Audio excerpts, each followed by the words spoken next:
Friends, இந்த வீடியோலேருந்து previous year questions Tamil பார்க்க போகிறோம். ஃபர்ஸ்ட் கொஸ்டின் பாருங்கள். வளவன் ஏவா வானூர்தி என்னும் பாடல் வரி இடம்பெற்ற நூல் எது அப்படின்னா புறநானூறு அப்படிங்கிறாங்க. இது லாஸ்ட் குரூப் 4 கொஸ்டின்ஸ் தான் இதெல்லாம். வளவன் ஏவா வானூர்தி என்னும் பாடல் வரி இடம்பெற்ற நூல் எது அப்படின்னா புறநானூறு. இதில் ஒரு 25 கொஸ்டின்ஸ் பார்ப்போம்.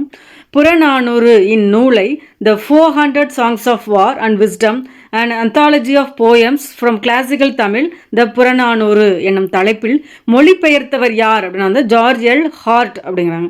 புறநானூறு இந்த நூலை the 400 songs of war and wisdom and anthology of poems from classical Tamil the Purananuru என்னும் தலைப்பில் மொழிபெயர்த்தவர் யார் அப்படின்னா ஜார்ஜ் எல் ஹார்ட். கிறிஸ்துவின் வருகையை அறிவித்த முன்னோடி யார் அப்படின்னா அருளப்பன் அப்படிங்கிறாங்க. கிறிஸ்துவின் வருகையை அறிவித்த முன்னோடி அருளப்பன். தேம்பாவணியின் பாட்டுடை தலைவன் யார் அப்படின்னா வளன் அப்படிம்பாங்க. தேம்பாவணி அதன் ஆசிரியர் யார் அப்படின்னா உமறு புலவர். அந்த தேம்பாவணியோட பாட்டுடை தலைவன் யார் அப்படின்னா வளன். 900 காட்டும் போர்க்கள சிறப்பு உடைய நாடு எது அப்படின்னா சோழ நாடு. 900 காட்டும் போர்க்கள சிறப்புடைய நாடு சோழ நாடு. சேரி மொழியார் செவ்விதியர் கிளந்து தேர்தல் வேண்டாது குறித்தது தோன்றி புலநல மொழி புலனுளந்தோரே தொல்காப்பியரின் இந்த அடிகள் குறிப்பிடும் நூல் இலக்கியம் எது அப்படின்னா பள்ளு அப்படிங்கிறாங்க. புலன் அப்படின்னா பள்ளு அப்படின்னு தான் குறிப்பிடுவாங்க. அந்த மூணாவது வரியில் பாருங்கள், புலநல அதுதான் நமக்கு கீ பாயிண்ட். புலன் அப்படின்னா பள்ளு அப்படிம்பாங்க. சேரி மொழியார் செவ்விதிர் கிளந்து தேர்தல் வேண்டாது குறித்தது தோன்றீர் புலனென மொழி புலனுளந்தோரே இந்த தொல்காப்பியரின் இந்த அடிகள் குறிப்பிடும் இலக்கியம் எது அப்படின்னா பள்ளு அப்படிங்கிறாங்க. சந்து இலக்கியம் அல்லது வாயில் இலக்கியம் என்று அழைக்கப்படுவது எது அப்படின்னா தூது. லாஸ்ட் குரூப் 2 கொஸ்டின்லையும் இது கேட்டிருக்காங்க. இப்போ நடந்து முடிந்த குரூப் 4 கொஸ்டின்லையும் இது கேட்டிருக்காங்க. சந்து இலக்கியம் அல்லது வாயில் இலக்கியம் என்று அழைக்கப்படுவது எது அப்படின்னா தூது.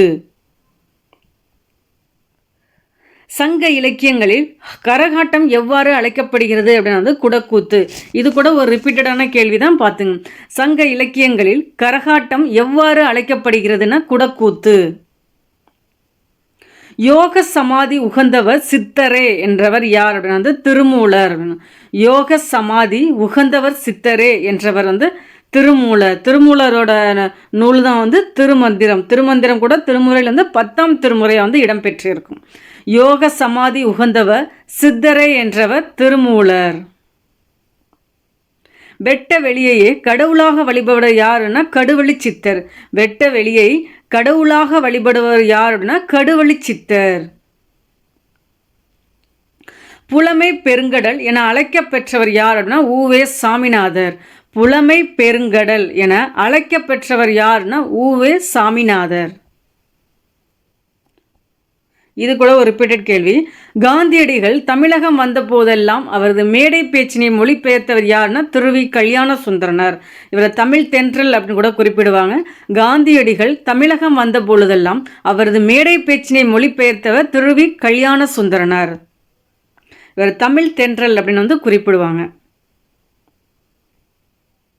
அடுத்து பாருங்க, தமிழ் வடமொழியின் மகள் அன்று, அது தனி குடும்பத்துக்கு உரிய மொழி, சமஸ்கிருத கலப்பின்றி அது தனித்து இயங்கும் ஆற்றல் பெற்ற மொழி என்று கூறியவர் யார் அப்படின்னா ஹால்டுவெல். தமிழ் வடமொழியின் மகளன்று, அது தனி குடும்பத்துக்கு உரிய மொழி, சமஸ்கிருத கலப்பு இன்றி அது தனித்து இயங்கும் ஆற்றல் பெற்ற மொழி என்று கூறியவர் ஹால்டுவர். இவர் கூட திராவிட மொழிகளின் ஒப்பிலக்கணம் என்ற நூலை கூட வெளியிட்டிருப்பாங்க ஹால்டுவெல் அவர்கள். அயர்லாந்து நாட்டை சேர்ந்தவர் தான் ஹால்டுவெல்.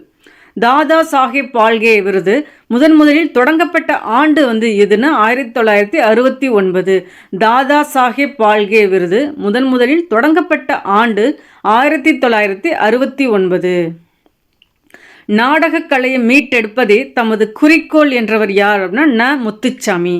நாடகக்கலையை மீட்டு எடுப்பதே தமது குறிக்கோள் என்றவர் முத்துச்சாமி. ஆசியாவிலேயே மிக பழமையான நூலகம் என்ற புகழுக்குரியது எதுன்னா தஞ்சை சரஸ்வதி மஹால் நூலகம். ஆசியாவிலேயே மிக பழமையான நூலகம் எங்கு உள்ளது அப்படின்னா தஞ்சை சரஸ்வதி மஹால் நூலகம் தான். ஓலைச்சுவடிகள் அதிகம் இருக்கிறது சரஸ்வதி மஹால் நூலகம் தான். மஞ்சள் காமாலைக்கு எளிய மருந்தாக இன்றும் பயன்பட்டு வரும் செடி எது அப்படின்னா வந்து கீழ்காய் நெல்லி, கீழ்வாய் நெல்லி, கீழா நெல்லி. மஞ்சள் காமாலைக்கு எளிய மருந்தாக இன்றும் பயன்பட்டு வரும் செடி கீழ்காய் நெல்லி, கீழா நெல்லி, கீழ்வாய் நெல்லி. இவை மூன்றும் தான் ஆப்ஷன். உப்பள தொழிலாளர் உவர்ப்பு வாழ்க்கையை குறிக்கும் புதினம் வந்து எது அப்படின்னா வந்து கரிப்பு மணிகள். உப்பள தொழிலாளரோட உவர்ப்பு வாழ்க்கையை குறிக்கும் புதினம் வந்து எதுனா கரிப்பு மணிகள். தினத்தந்தி நாளிதழில் பணியாற்றிய தமிழ் படைப்பாளர் யார்னா ப. சிங்காரம். தினத்தந்தி நாளிதழில் பணியாற்றிய தமிழ் படைப்பாளர் ப. சிங்காரம். முத்துராமலிங்க தேவரை தேசியம் காத்த செம்மல் என பாராட்டியவர் யார் அப்படின்னா வந்து திருவி கல்யாண சுந்தரனார். இதே அப்படியே உல்டாவா கேட்பாங்க. தேசியம் காத்த செம்மல் என திருவிக்கா வந்து யாரை பாராட்டினார் அப்படின்னா வந்து முத்துராமலிங்க தேவர். இது மாதிரி அப்படியே உல்டாவா கேட்டிருக்காங்க, நல்லா நோட் பண்ணிக்கோங்க. முத்துராமலிங்க தேவரை தேசியம் காத்த செம்மல் என்று பாராட்டியவர் யார் அப்படின்னா திருவி கல்யாண சுந்தரனார். உலகின் பல்வேறு பகுதிகளில் நடக்கும் நிகழ்வுகளை படமாக காட்டுவதற்கான பெயர் வந்து என்ன? செய்தி படம் அப்படின்னா. உலகின் பல்வேறு பகுதிகளில் நடக்கும் நிகழ்வுகளை படமாக காட்டுவதற்கான பெயர் தான் வந்து செய்தி படம். தமிழ் மொழியில் நவீன கதை இலக்கியத்தினை தொடக்கத்திலேயே செழுமைப்படுத்தியவர் யாருன்னா புதுமை பித்தன் அப்படிங்கிறாங்க. தமிழ் மொழியில் நவீன கதை இலக்கியத்தினை தொடக்கத்திலேயே செழுமைப்படுத்தியவர் வந்து புதுமை பித்தன். தெருக்கூத்தை தமிழ்கலையின் முக்கிய அடையாளமாக உருவாக்கியவர் யார் அப்படின்னா ந. முத்துசாமி. தெருக்கூத்தை தமிழ்கலையின் முக்கிய அடையாளமாக உருவாக்கியவர் யார் அப்படின்னா ந. முத்துசாமி. ந. முத்துசாமி வந்து கலைஞாயிறு அப்படின்னு கூட குறிப்பிடுவாங்க. தெருக்கூத்தை தமிழ்கலையின் முக்கிய அடையாளமாக உருவாக்கியவர் ந. முத்துசாமி. காந்தியடிகள் பெற்றோரிடம் அன்பாக நடந்து கொள்ள காரணமாக அமைந்த நூல் வந்து எதுன்னா சிரவண பிதுர்பத்தி. காந்தியடிகள் பெற்றோரிடம் அன்பாக நடந்து கொள்ள காரணமாக அமைந்த நூல் வந்து எதுனா சிரவண பிதுர்பத்தி. இது ஒரு பொறுத்துக. அலெக்சாண்டர் பெயின் அப்படின்னா குறியீடுகளை வந்து மின் ஆற்றலுடன் அச்சிடுதல் தான் வந்து அலெக்சாண்டரோட பெயின் அவர்களோடது.